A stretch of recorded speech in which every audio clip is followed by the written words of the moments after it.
Michael Shikha Niketan Higher Secondary Government-sponsored co-ed English medium school has taken an excellent initiative of teaching and make our students learn day-to-day lessons through audio and video in our YouTube channel. Teachers of all the subjects are working hard to enhance these online classes in the midst of this pandemic situation. It is a request to all the teachers, students and guardians to click the bell icon and subscribe our channel. मैं class 6 part 10 रहीम के दोहे के कुछ दोहे आपके साथ चर्चा करूंगी। बच्चों देखो, इस पाठ के जो लेखक है, कवि है, रहीम दास जी है, उन्हीं के दोहे को आज हम पढ़ेंगे। इस पाठ में कुल 5 दोहे हैं। रहीम दास जी का पूरा नाम अब्दुल रहीम खानखाना है। खानखाना की पदवी उन्हें सम्राट अकबर ने दी थी। सम्राट अकबर ने उन्हें खानखाना की पदवी दी थी। वे 15वीं शताब्दी के संत थे। वे एक उदारवादी और अनुभवी संत थे। उन्होंने समाज को सही रास्ता दिखाने के लिए अच्छे दोहों की रचना करी है। इन दोहों के माध्यम से उन्होंने सामान्य जन को एक जीवन के सही मूल्यों की पहचान कराई है। जीवन के मूल्यों का भंडार उन्होंने इन दोहों के माध्यम से ही सामान्य जन में पहुंचाने की कोशिश की है। हमारा पहला दोहा इस प्रकार है। जो रहीम उत्तम प्रकृति का करी सकत कुसंग। जो रहीम उत्तम प्रकृति का करी सकत कुसंग। चंदन विष व्यापत नहीं लिपटे रहत भुजंग। मैं एक बार फिर से ये दोहा पढ़ रही हूँ। जो रहीम उत्तम प्रकृति का करी सकत कुसंग। चंदन विष व्यापत नहीं लिपटे रहत भुजंग। अर्थात रहीम दास जी ने इस पहले दोहे का अर्थ इस प्रकार बताया है। उन्होंने कहा है कि जिन लोगों की प्रकृति का अर्थ है स्वभाव, कुसंग का अर्थ है बुरा साथ, भुजंग सांप। अर्थात इस दोहे का अर्थ इस प्रकार है।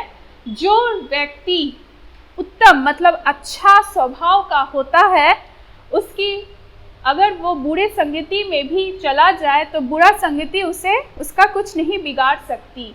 जिस प्रकार चंदन के वृक्ष में सैकड़ों सांप लिपटे रहते हैं, लेकिन उसकी सुगंध में उसका कोई प्रभाव नहीं पड़ता है।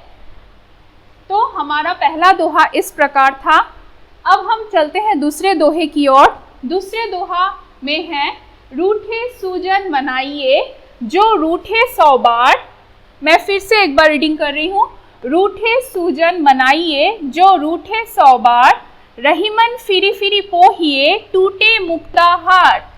इस दोहे में रूठे का अर्थ है रूठना, पोहिए का अर्थ है पिरो लेना और मुक्ताहार का अर्थ है मोतियों की माला या मोतियों की हार।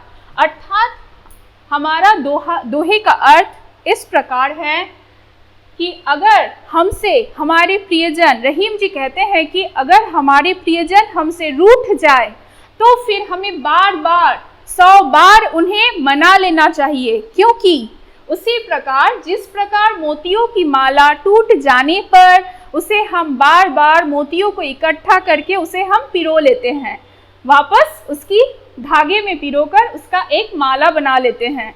तो रहीम जी कहते हैं अगर हमसे हमारे प्रियजन रूठ जाए तो उन्हें हमें मना लेना चाहिए। जिस प्रकार मोतियों की माला टूट जाने पर उसे हम फिर से वापस पिरो लेते हैं। हमारा दूसरा दोहा इस प्रकार है। तीसरे दोहे की तरफ चलते हैं। तीसरा दोहा है रहीमन देखी बरेन को लघु न दीजिए डाड़ी। रहीमन देखिए बरेन को लघु न दीजिए डाड़ी। जहाँ काम आवे सुई कहाँ करे तलवारी। अर्थात रहीम जी कहते हैं कि किसी बड़ी चीज को देखकर किसी छोटी से छोटी चीज की हमें उपेक्षा नहीं करनी चाहिए। किसी बड़ी चीज को देखकर किसी छोटी से छोटी चीज की हमें उपेक्षा नहीं करनी चाहिए। लघु का अर्थ है छोटा, तलवारी मतलब तलवार, सुई का अर्थ है सुई। अच्छा, किसी बड़ी चीज को देखकर छोटी चीज की उपेक्षा नहीं करनी चाहिए। जिस प्रकार अर्थात बड़ी चीज के होने पर छोटी चीज को छोटा नहीं समझना चाहिए। जिस प्रकार जहाँ छोटी चीज काम में आती है वहाँ बड़ी चीज का कोई काम नहीं होता, अर्थात वह बेकार हो जाती है। हमारा तीसरा दोहा इस प्रकार था। अब चलते हैं हम चौथे दोहे की ओर। चौथा दोहा इस प्रकार है। रहीमन यही संसार में सब सौ मिलिए धाई, रहीमन यही संसार में सब सौ मिलिए धाई, ना जाने के ही रूप में नारायण मिल जाई।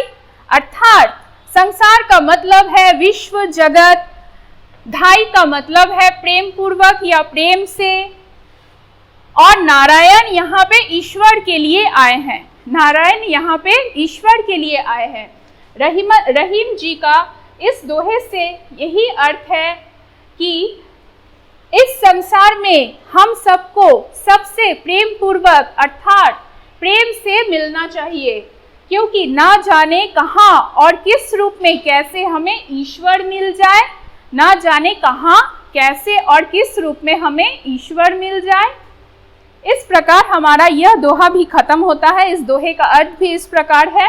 चलते हैं अब अंतिम और पांचवें दोहे की ओर। हमारा पांचवा दोहा इस प्रकार है कि मधुर वचन ते जात मीट, उत्तम जन अभिमान, तनिक सित जल सो मिटे, जैसे दूध उफान। जैसे रहीम के अनुसार अंतिम दोहा इस प्रकार है और इस दोहे का अर्थ यह है कि मधुर वचन से महान व्यक्ति के घमंड को और जात पात को मिटाया जा सकता है। ठीक उसी प्रकार जिस प्रकार की तनिक शीत, यहाँ पे शीत का अर्थ है शीतल, शीतल जल, और दूध उफान का मतलब है जैसे दूध जब उबलता है तो उबलकर गिरना को दूध उफान कहते हैं। तो यहाँ पे इस दोहे से रहीम जी का अर्थ इस प्रकार है। रहीम जी हमसे यही कहना चाहते हैं कि मधुर वचन से जात पात और घमंड को मिटाया जा सकता है। ठीक उसी प्रकार जिस प्रकार की थोड़े से शीतल जल के द्वारा दूध के उफान अर्थात दूध उबलकर गिर रहा हो उसे हम रोक सकते हैं। आशा है कि आपको इन दोहों का अर्थ समझ में आया है। आप इसे बार बार देखें और समझने की कोशिश करें। धन्यवाद।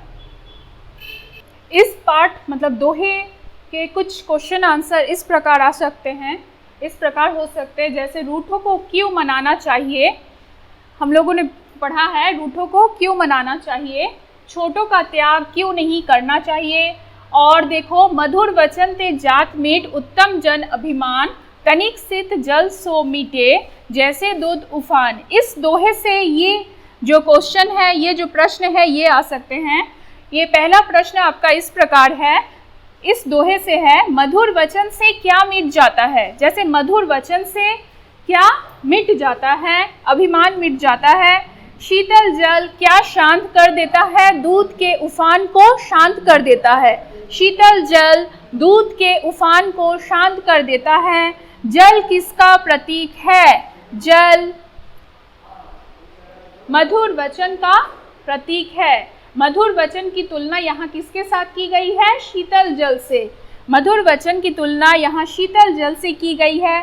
सबके फिर हमारा क्वेश्चन जो प्रश्न है इस प्रकार भी हो सकता है कि सबके साथ प्रेम से मिलकर क्यों रहना चाहिए। ये 3 नंबर के प्रश्न है, सबके साथ प्रेम से मिलकर क्यों रहना चाहिए, मधुर वचन की तुलना किससे की गई है।